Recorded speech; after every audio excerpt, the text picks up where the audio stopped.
Hi everyone, I'm doing a longer video on universal credit and the disastrous rollout of universal credit in the UK.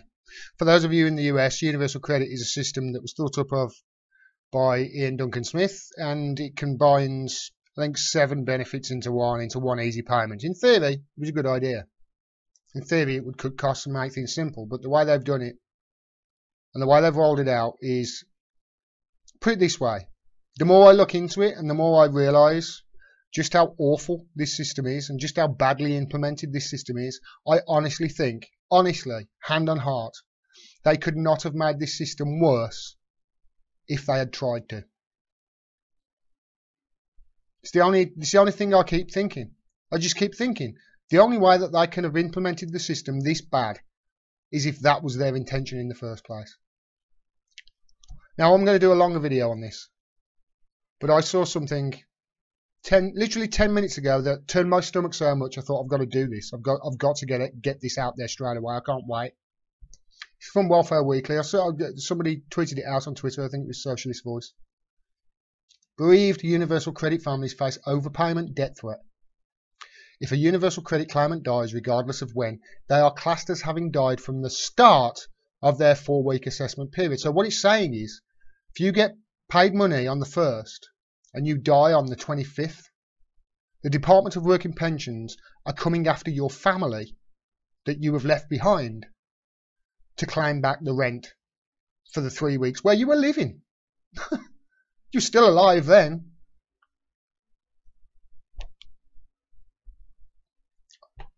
I'd say I can't believe it, but the more I've looked into it, the more articles like this I'm finding.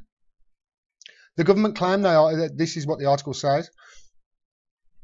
The government claim they value evidence-based policy. However, no one exactly knows what evidence was found to justify universal credit, or how and why it may be applied to dismantling publicly funded social security provision for the public. A grieving family. My God, my heart goes out to this family, it really does. A grieving family has been forced to pay their loved one's rent for 3 weeks following his death. Ronnie Cowan, the MP for Inverclyde, has spoken out in Parliament about the shocking treatment of one of its constituents because of callous universal credit rules concerning bereavement. The DWP have decided that if a universal credit claimant dies, regardless of when, they are classed as having died from the start of their 4-week assessment period, which can result in families being liable for their rent payments and possibly council tax. I'm sure they're having to go after these overpayments as they see fit, because, you know, it's such a massive amount of money. I'm sure it's more than the £37 million that they sent to the White Helmets last year, or whatever it was. This means that the government is outrageously clawing back money from people for up to 3 weeks before they die and from their bereaved families. Now, what it means is, not only are they implementing a policy and a hostile environment for not only people on benefits, but this is the thing, especially the disabled. Especially the disabled and especially the mentally ill. So in other words, the most vulnerable members of society. Not only are they forcing this on them, that in many cases, have resulted in that person not having anything, feeling like they have nothing to live for and killing themselves. Not only that, but once they've killed themselves, they're probably going to go after and claim 3 or 4 weeks rent back as well off the families that they've left behind. This is fascist. It's fascist, this is. Cowan said, once again, we witnessed the callous nature of the Department for Work and Pensions, which classes as a person as dead from the beginning of their assessment period, even if they die towards the end of that period. This means that family members had to meet the cost of the housing rent for a period of 3 weeks as the payment was stopped from the beginning of the assessment period. This is fundamentally wrong and highlights the cruel nature of the current system, which is not fit for purpose. You can say that again. In fact, I'm gonna. This is fundamentally wrong and highlights the cruel nature of the current system, which is not fit for purpose. The MP has asked the government how many more families have been affected in this way because of the universal credit bereavement regulations. I'm sure that the government will be totally forthcoming with those figures and totally honest about them all. I'm sure they will. I'm sure they won't, I'm sure they won't try and cover it up and lie like they did with Windrush at all. I'm sure they won't. I'm sure they'll be totally forthcoming and come out. This makes me angry. These latest concerns follow a recent critical report from the National Audit Office that raises questions about universal credit being value for money. Employment Minister Alex Sharma wrote a letter to Cameron offering his sympathies to the family involved and explained the system they use. I'm sure that the sympathies were exactly what the family wanted. So they haven't written to the family. They haven't written to the family and said, "I'm really sorry about this. Please just don't, if you've paid that money, we'll pay it you back. This is a mistake. I'm very sorry." They haven't done that. They've written to the families and said, "Sorry about this, but hey, it's policy. More than my job's worth, Gov." I'm trying desperately not to swear at the moment. Not surprisingly, Cameron says that all social security powers should be passed to the Scottish Government, ain't that the truth, so that more compassionate system can be put in place. He said, "This is something which is clearly lacking from the UK Government. I will be writing to the Minister and ask that they sort this issue again." I'm sure that the Minister will sort that issue out straight away. I'm sure they won't, lie and try and cover everything up like they have done on basically every single scandal that's happened over the last 8 years. A spokesman for DWP said the death of a claimant is a relevant change of circumstances. Oh, right, that's all it is. It's just a relevant change of circumstances. Affecting entitlement to the universal credit. When a single claimant dies, there is no further payments due. Of course there isn't. There's no further payments due. But don't take the money off them for the 3 or 4 weeks that they were alive.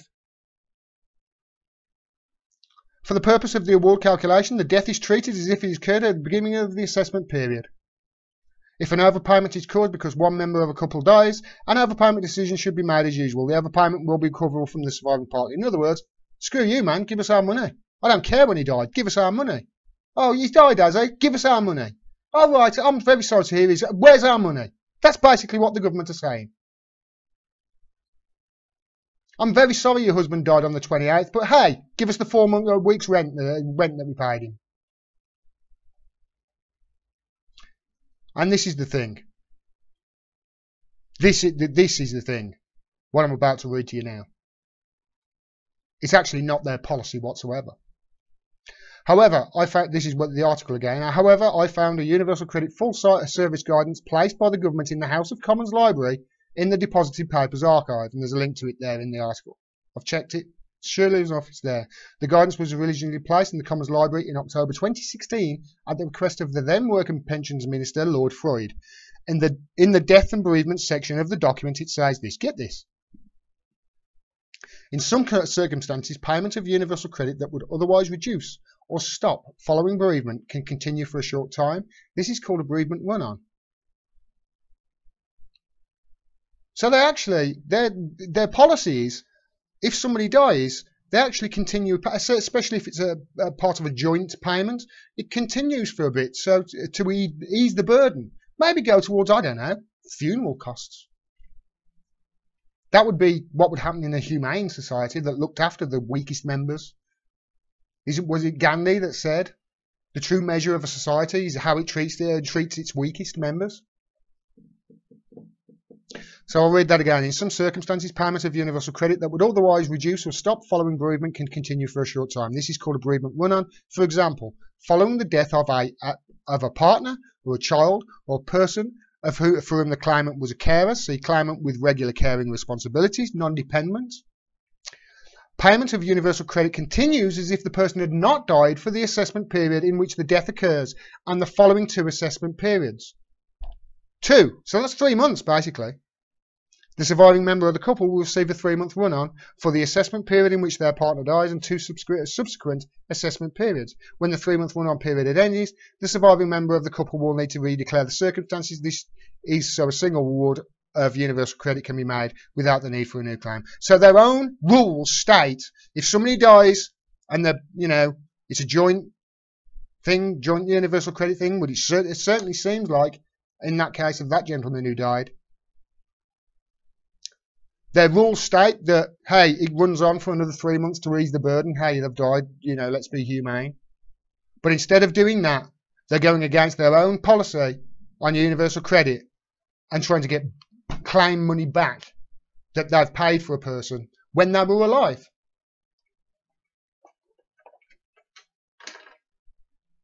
This is fascism. Plain and simple. This is fascism. This is murdering. This is attempted murder, you could call it. Not only have they rolled out this system, which is so bad, the only way you could possibly roll it out in that way is if that was its intended function. Not only are thousands upon thousands of people killing themselves, thousands of the most vulnerable people in this country, thousands of people who are disabled and mentally ill with depression and bipolar and schizophrenia. Not only have they implemented a system which is pretty much killing these people and giving them no option in their minds but to end their lives, they are then going after their families for 2 or 3 weeks' rent that they might have paid them when they were alive.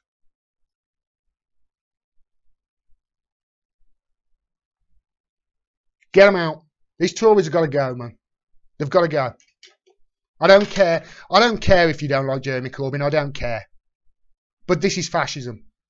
And if you're supporting this, you're supporting fascism. I'm going to make sure that in the next 2 weeks I do a longer video on this, because the more I look into it, the more horrific it gets. But that's about as horrific as I've seen so far.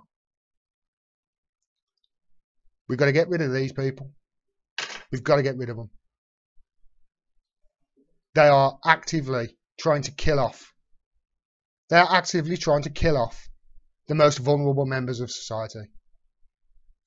Exactly the same as the Nazis did in the 1930s. If you enjoyed this video, please click the bell down there and subscribe so you get a notification of next time I drop a video. Also, I can't do this without your help, so if you can afford it and you enjoy my videos, please support the channel by subscribing to my Patreon. Link is down there. You can do it for as little as $1 a month, and it really does help. If you can't afford it, that's fine. Please share my work and talk to other people about the issues that I bring up. Thanks very much for your support. Until next time, peace and take care.